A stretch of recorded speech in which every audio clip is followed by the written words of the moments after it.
ಹಿಂದೆ ನಮ್ಮ MB ಪಾಟೀಲ್ ಅವರು ಹೇಳ್ತಾ ಇದ್ರು, ಮಹಾರಾಷ್ಟ್ರದವರು ನಮ್ದು ಯಾವ ತರದ ತಕರಾರು ಇಲ್ಲ ಕೂಡ ಅಂತ ಹೇಳಿದ್ದಾರೆ.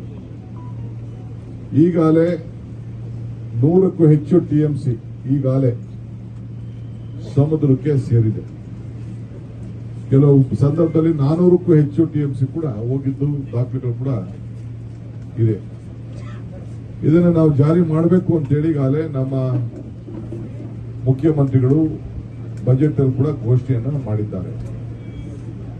ಈಗ ರೈತರ ಭೂಮಿ ಏನು ಮುಳುಗಡೆ ಆಗ್ತಾ ಇದೆ ಮತ್ತು ಚಾನೆಲ್ ವಿಚಾರ ಇದೆ, ಈ ವಿಚಾರದಲ್ಲಿ ನಾವು ಅನೇಕ ಸಭೆಗಳನ್ನು ನಾವು ಮಾಡಿದ್ದೇವೆ. ಹಿಂದಿನ ಬೊಮ್ಮಾಯಿ ಸರ್ಕಾರ ಒಂದು ರೇಟ್ ಅನ್ನು ನಿಗದಿ ಮಾಡಿತ್ತು. ನಮ್ಮ ಅನೇಕ ಶಾಸಕರು ಮಂತ್ರಿಗಳೆಲ್ಲ ನಮ್ಮ ಮೇಲೆ ಒತ್ತಡವನ್ನು ಹಾಕಿ ಅವರೇನು ಕ್ಯಾಬಿನೆಟ್ ನಲ್ಲಿ ಬಿಜೆಪಿ ಸರ್ಕಾರ ಮಾಡಿತ್ತು ಅದನ್ನು ನಮಗೆ ಅನುಕೂಲ ಆಗ್ತಾ ಇಲ್ಲ, ಕಾನೂನು ಚೌಕಟ್ಟಿನಲ್ಲಿ ನಮ್ಗೆ ತೊಂದರೆ ಆಗ್ತಾ ಇದೆ ಅಂತ ಹೇಳಿ ನಮ್ಮ ಮೇಲೆ ಒತ್ತಡವನ್ನು ಹಾಕಿ ಬೆಳಗಾಂನಲ್ಲಿ ಮುಖ್ಯಮಂತ್ರಿಗಳು ಎಲ್ಲ ಶಾಸಕರನ್ನ ಕರೆಸಿ ತೀರ್ಮಾನವನ್ನ ಮಾಡಿದ್ದಾರೆ.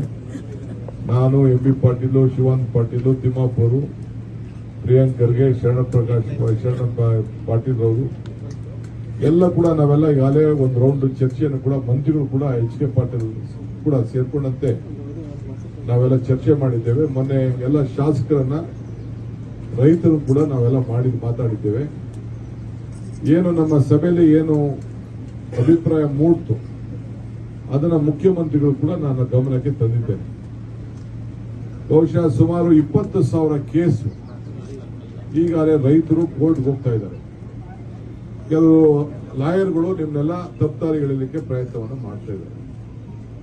ಇದರಿಂದ ಯಾವುದಕ್ಕೂ ನಿಮಗೆ ಅನುಕೂಲ ಆಗುದಿಲ್ಲ ಅನ್ನೋದು ಕೂಡ ನಾನು ಈ ಸಂದರ್ಭದಲ್ಲಿ ಇಲ್ಲಿ ಕೂತ್ಕೊಂಡು ರೈತರ ಸಮುದಾಯಕ್ಕೆ ತಿಳಿಸಲಿಕ್ಕೆ ನಾನು ಬಯಸ್ತಾ ಇದ್ದೇನೆ. ಚೀಫ್ ಮಿನಿಸ್ಟರ್ ಮತ್ತು ಎಲ್ಲ ಮಂತ್ರಿಗಳ ನಮ್ಮ ಆಸೆ ಏನಪ್ಪಾ ಅಂತಂದ್ರೆ, ನಿಮ್ಮೆಲ್ಲರೂ ಕೂಡ ಕನ್ಸೆಂಟ್ ಅಕ್ವಿಷನ್ ಅಲ್ಲಿ ನಿಮ್ಗೂ ಕೂಡ ಸ್ವಲ್ಪ ಸಹಾಯ ಮಾಡಬೇಕು, ಒನ್ ಟೈಮ್ ಆದಷ್ಟು ಇದನ್ನ ಬಗೆಹರಿಸಬೇಕು ಅಂತ ಹೇಳಿ.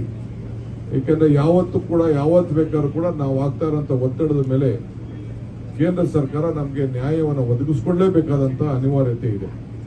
ನಾಳೆ ನೋಟಿಫಿಕೇಶನ್ ಮಾಡಬಹುದು, ಇದಕ್ಕೆ ಯಾವ ತಕರಾರು ಇಲ್ಲ. ನಮ್ಮ ಪಾಲು ನಮ್ಗೆ ಏನ್ ಸಿಗ್ಬೇಕು ಅದು ಸಿಗ್ಲೇಬೇಕು.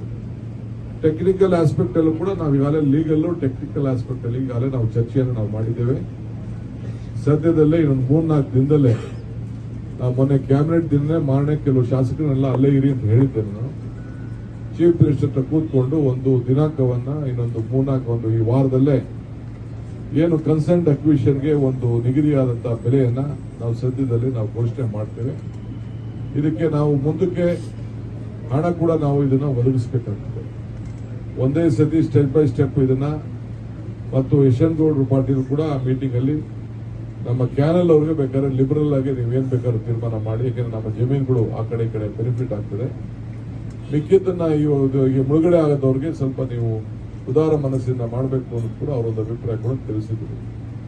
ಇದನ್ನ ನಮ್ಮ ನಮ್ಮ MB ಪಾಟೀಲ್ ಅವರು ಕೂಡ ಬೇರೆ ಬೇರೆ ಕಡೆ ಅನೇಕ ಸಲಹೆಗಳನ್ನು ಕೂಡ ಅವರ ಅನುಭವದಲ್ಲಿ ಕೂಡ ಅವರು ಕೂಡ ನನಗೆ ತಿಳಿಸಿದ್ದಾರೆ. ಶಿವಾನಂದ ಪಾಟೀಲ್ ಅವರು ಕೂಡ ತಿಳಿಸಿದ್ದಾರೆ. ನಮ್ಮ ಇವ್ರು ಬಿಡಿ ತಿಮ್ಮಾಪುರು ಅವರು ಸರ್ಕಾರ ಬಿಟ್ಬಿಟ್ಟು ರೈತ ಪರವಾಗಿ ನಿಂತ್ಕೊಂಡಿದ್ದಾರೆ ಜೋರಾಗಿ. ಸೊ ಅದಕ್ಕೆ ಈಗ ನಾವು ಇದನ್ನ ಏನಾದ್ರು ಮಾಡಿ ಸಹಾಯ ಮಾಡಬೇಕು ಅನ್ನೋದು ಮುಖ್ಯಮಂತ್ರಿಗಳು ನಾವು ಬರೋಕ್ಕಿಂತ ಮುಂಚಿತ ಕೂಡ ಈಗ ಚರ್ಚೆ ಮಾಡಿದ್ದೇವೆ. ಸೊ ರೈತರು ತಮ್ಗೆ ರಿಕ್ವೆಸ್ಟ್ ಮಾಡ್ಕೊಳ್ತೀನಿ, ನಮ್ಮ ರೈತರ ಮುಖಂಡಗಳಿಗೆ ಶಾಸಕರಿಗೆ ಜವಾಬ್ದಾರಿ ಏನಪ್ಪಾ ಅಂತಂದ್ರೆ, ಇನ್ನು ಮುಂದಕ್ಕೆ ಯಾವುದು ಕೂಡ ಅಪೀಲ್ ಇರಬಾರ್ದು. ಒನ್ ಟೈಮ್ ಕನ್ಸೆಂಟ್ ಅಕ್ವಿಷನ್ ನಾವೆಲ್ಲ ಅನುಮತಿ ಕೊಡಬೇಕು. ಏನು ರಿಹಾಬಿಲಿಟೇಷನ್ ಇದೆ ಅದಕ್ಕೆ ಬೇರೆ ತೀರ್ಮಾನವನ್ನು ನಾವು ಮಾಡ್ತೇವೆ. ಈಗ ನಾನು ಅದ್ರ ಬಗ್ಗೆ ನಾನು ಮಾತಾಡೋಕೆ ಹೋಗುದಿಲ್ಲ. ಮುಂದಕ್ಕೆ ಈಗೇನು ಈಗೇನು 524 ಮೀಟರ್ಗೆ ಏನ್ ನೀರು ನಿಲ್ತದೆ ಅದಕ್ಕೆ ಸಂಬಂಧಪಟ್ಟಂತೆ ನಾವು ಒಂದು ದೊಡ್ಡ ಗೋಷ್ಠಿಯನ್ನ ಮೊದಲು ವಾರ ನಾವು ಮಾಡೋರಿದ್ದೇವೆ. ಇವತ್ತು ನಮ್ಗೇನು ನೀರು ಇವತ್ತು ಹೋಗ್ತಾ ಇದೆ, ಸಮುದ್ರಕ್ಕೆ ಹೋಗ್ತಾ ಇದೆ, ನಿಲ್ಲಿಸಿ ನಮ್ಮ ನೀರಾವರಿ ಜನರಿಗೆ ಅನುಕೂಲ ಮಾಡಿಕೊಡ್ಬೇಕು ಅನ್ನೋದು ನಮ್ಮ ಸರ್ಕಾರ. ಈ ಅವಧಿಯಲ್ಲೇ ಇದನ್ನ ಪೂರ್ಣ ಮಾಡಬೇಕು ಅನ್ನೋದು ನಮ್ಮ ಆಸೆ ಇದೆ.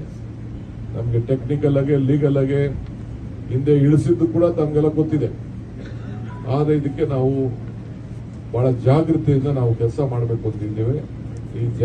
ಈ ಭಾಗದ 4 ಜಿಲ್ಲೆಯ ಜನ, ಗುಲ್ಬರ್ಗ ಇರ್ಬೋದು, ಯಾದಗಿರಿ ಇರ್ಬೋದು, ಬಿಜಾಪುರ ಇರ್ಬೋದು, ಬಾಗಲಕೋಟೆ ಇರ್ಬೋದು, ಎಲ್ಲರೂ ಕೂಡ ರೈತರು ಸಹಕಾರವನ್ನು ಮಾಡಬೇಕು. ಎಲ್ಲ ಪಕ್ಷದ ಶಾಸಕರು ಕೂಡ ಕರೆಸಿ ಅವರ ಅಭಿಪ್ರಾಯ ಕೂಡ ನಾವೆಲ್ಲ ಪಡ್ಕೊಂಡಿದ್ದೇವೆ. ಈ ವಿಚಾರವನ್ನ ತಮಗೆ ತಿಳಿಸ್ಲಿಕ್ಕೆ ನನಗೆ ಬಹಳ ಸಂತೋಷ ಆಗ್ತದೆ. ಮುಂದೆ ವಿಚಾರವನ್ನ ಗೌರವಾನ್ವಿತ ಮುಖ್ಯಮಂತ್ರಿಗಳು ತಮ್ಮನ್ನ ಚರ್ಚೆ ಮಾಡ್ತಾರೆ.